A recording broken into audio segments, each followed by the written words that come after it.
প্রিয় চাপাই নবাবগঞ্জবাসী, গলা ছেড়ে দিয়ে আওয়াজ করে আমার সাথে পড়ুন, রব্বানা লাকাল হামদ হামদান কাসীরান তাইয়্যিবান মুবারাকান ফি ইয়া রাব্বি লাকাল হামদু কামা ইয়ানবাগি লিজালালি ওয়াজহিকা ওয়া আযীমি সুলতানিকা। লাকাল হামদু বিল ঈমান, লাকাল হামদু বিল ইসলাম, লাকাল হামদু বিল কোরআন। আমার প্রিয় ভাইয়েরা, আপনারা সবাই ভালো আছেন? সুস্থ আছেন সবাই? জোহরের সালাত আদায় করতে পেরেছেন তো জামাতে? দুপুরের খাবার খেয়েছিলেন? আমিও খাই নাই। আপনারা খান নাই, আমিও খাই নাই। নেমেই চলে আসছি, না খেয়ে চলে আসছি। শুনলাম যে লাখো লাখো ইসলাম প্রিয়, কোরআন প্রিয় তৌহিদি জনতা আজকে এখানে একত্রিত হয়েছে। চলে এসেছি সরাসরি, আলহামদুলিল্লাহ। আমরা যে আরবি মাস অতিবাহিত করছি, কাটাচ্ছি, মাসটির নাম কি? শাবান। মাশাআল্লাহ, এই তো আপনারা সবাই জানেন। শাবানের পরেই যে মাস আসবে এটার নাম কি? রমাদান যে আসতেছে, আপনাদের ভাল লাগে? হ্যাঁ, রমাদান নাম শুনলেই মুমিন হৃদয়ে বয়ে যায় প্রশান্তির ফল্গু ধারা, ঠিক কিনা? একটা আনন্দ, একটা উচ্ছ্বাস আমাদের হৃদয়ের মধ্যে চলে আসে। রমাদান সাইয়্যিদুশ শুহুর, 12 মাসের মধ্যে সব চাইতে শ্রেষ্ঠতম মাস রমাদান আল মুবারক আসছে। আত্মশুদ্ধির মাস, আত্মসংশোধনের মাস, শুদ্ধাচারের মাস, নিজেকে আলোকিত করবার মাস, ঠিক কিনা বলেন? এই রমাদানুল মুবারকে আমাদের কি করণীয়, কি বর্জনীয়, what to do and what not to do, এই টপিকসের উপর কিছু কথা আপনাদের সামনে উপস্থাপন করব ইনশাআল্লাহ। ওমা তাওফীকি ইল্লা বিল্লাহ। আমার প্রিয় ভাইয়েরা, আমি আমার খুতবার শুরুতে সূরা বাকারার 185 নম্বর আয়াত তেলাওয়াত করেছি, যেখানে আল্লাহ তাআলা কোন মাসে কোরআন আল কারীমকে, মহাবিশ্বের মহাবিশ্বয় কোরআন আল কারীমকে এই পৃথিবীতে নাজিল করেছেন সেটা আমাদেরকে জানিয়েছেন। আল্লাহ তাআলা ইরশাদ করছেন, শাহরু রমাদানাল্লাযী উনজিলা ফীহিল কুরআনু হুদাল লিন্নাস ওয়া বাইয়িনাতিম মিনাল হুদা ওয়াল ফুরকান। আল্লাহ বলেন, রমাদান এমন একটা মাস যে মাসে কোরআন নাজিল করা হয়েছে। আর এই কোরআন হচ্ছে বিশ্ব মানবের জন্য পথ নির্দেশিকা, হেদায়েতের সুস্পষ্ট বর্ণনা এবং সত্য মিথ্যা পৃথক করার আসমানি মানদণ্ড রূপে জামিনে আমাদের জন্য কোরআন নাজিল করেছে কে? আওয়াজ করে বলেন তো, আল্লাহর নাজিল করা এই কোরআনে কোনো ভুল আছে? সবাই বলেন নাই। সবাই বললে এতটুকু আওয়াজ হয় আমি বিশ্বাস করি না। গলা ছেড়ে দিয়ে বলেন, আল্লাহর নাজিল করা এই সর্বশেষ আসমানি কিতাব আল কোরআনে কোনো ভুল আছে? সন্দেহ আছে? সংশয় আছে? বিয়ন্ডলেস, বাউন্ডলেস, বটমলেস, এমন কিতাব যেটা পড়ে গবেষণা করে এর তথ্য, উপাত্ত, ইনফরমেশন, লেসন নিয়ে শেষ করা যায় না। সুবহানাল্লাহ। আল্লাহ বলেন, এই কোরআনকে আমি রমাদানে নাজিল করেছি, যেটা বিশ্ব মানবের জন্য পথ নির্দেশিকা।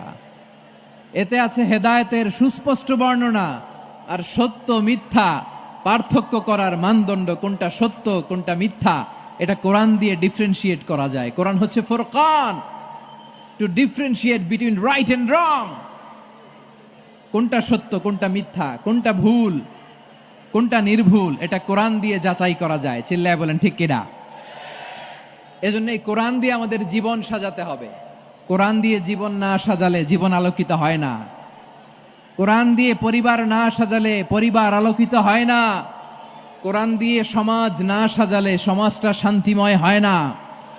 শুধু দুর্নীতি দমন কমিশন দিয়ে দুর্নীতি বন্ধ করা যায় না। কোরআনের আইন বাস্তবায়ন করা ছাড়া এই সমাজ থেকে দুর্নীতি বন্ধ করা যাবে না। চিল্লায় বলো ঠিক কিনা? আমার প্রিয় ভাইয়েরা, এই কোরআন নাজিল হয়েছে রমাদান আল মুবারক, এই বরকতময় মাসে। তাই আমাদের উচিত এই মাসে আসন্ন যে রমাদান আল মুবারক, এই রমাদানে কোরআনের সাথে নিজেদের সম্পর্ককে বাড়ানো। আমার প্রিয় চাঁপাইনবাবগঞ্জের ভাইয়েরা, আমরা কি আসন্ন রমাদানে কোরআনের সাথে আমাদের অ্যাটাচমেন্ট, সম্পর্ক বাড়াতে চাই? চান সবাই? আপনি কি জানেন কোরআন নিয়ে কোন ফেরেশতা পৃথিবীতে এসেছিল? জানেন ফেরেশতার নাম কি বলেন তো? জিবরিল আলাইহিস সালাম। একটু খেয়াল করে শুনেন, কান দুটো খরগোশের কানের মতো খাড়া করে আমার দিকে তাকান। সাইয়েদনা জিবরিল কোরআন নিয়ে এসেছেন, ফলে উনি হয়েছেন শ্রেষ্ঠ ফেরেশতা। বিশ্ব নবীর উপর কোরআন নাজিল হয়েছে, তাই তিনি হয়েছেন শ্রেষ্ঠ নবী। রমাদানে কোরআন নাজিল হয়েছে, তাই রমাদান হয়েছে শ্রেষ্ঠ মাস। কদরের রাতে কোরআন নাজিল হয়েছে, তাই কদর হয়েছে শ্রেষ্ঠ রাত। আমরাও যদি কোরআনের সাথে সম্পর্ক বাড়াই, আমাদের মর্যাদাও এরকম, আমাদেরকেও শ্রেষ্ঠ মানুষ বানায় দিবে কে? এজন্য কোরআনের সাথে সম্পর্ক বাড়াইতে রাজি আছেন তো? যারাই কোরআনের সাথে সম্পর্ক বাড়ায়, এদের মর্যাদা বাড়ায় দেয় কে? দেখবেন আমাদের হাফেজে কোরআন, তারা ইন্টারন্যাশনাল কোরআন কম্পিটিশনে যে গোটা বিশ্বকে পেছনে ফেলে প্রথম পুরস্কার নিয়ে আসে। এত ছোট ছোট বাচ্চা, ও সমাজ বোঝে না, রাজনীতি বোঝে না, টাকা পয়সা বোঝে না, কিচ্ছু বোঝে না, কিন্তু গোটা বিশ্বে ওকে সম্মানের চেয়ারে আসীন করেছে কে? এই কোরআনের সাথে লাগলে আল্লাহ তাআলা সম্মান বাড়িয়ে দেয়। আমার প্রিয় ভাইয়েরা, আসুন আমরা আলোচনার শুরুতেই শপথ নেই যে আসন্ন রমাদানে আমরা কোরআনের সাথে নিজেদের সম্পর্ককে মজবুত করব ইনশাআল্লাহ। সবাই বলুন ইনশাআল্লাহ। শাবান মাস আসলে, রজব মাস আসলে সাহাবারা কি করতেন? আসুন আমরা দেখি কিভাবে তারা রমাদানকে ওয়েলকাম জানাতেন। রজব শাবান আসলেই ওনারা রমাদান পর্যন্ত পৌঁছার আকুতি, আগ্রহ আর ফরিয়াদ আল্লাহর কাছে জানাতেন আর বলতেন, ইয়া আল্লাহ, রমজান পর্যন্ত আমাদের হায়াত বাড়িয়ে দাও। আল্লাহুম্মা বাল্লিগনা রমাদান, আল্লাহ তুমি রমজান পর্যন্ত আমাদের পৌঁছে দাও। আল্লাহুম্মা বারিক লানা ফি রজব ওয়া শাবান ওয়া বাল্লিগনা রমাদান, আল্লাহ রজব শাবানে বরকত দাও, আল্লাহ রমজান পর্যন্ত তুমি আমাদেরকে পৌঁছে দাও। আওয়াজ করে পড়েন আমিন। আমার প্রিয় চাঁপাইনবাবগঞ্জের ভাইরা, গত বছর অনেকের সাথে আমরা একসাথে রমাদান কাটিয়েছি, তাদের অনেকে দুনিয়াতে এখন বেঁচে নাই, এরকম আছে না নাই?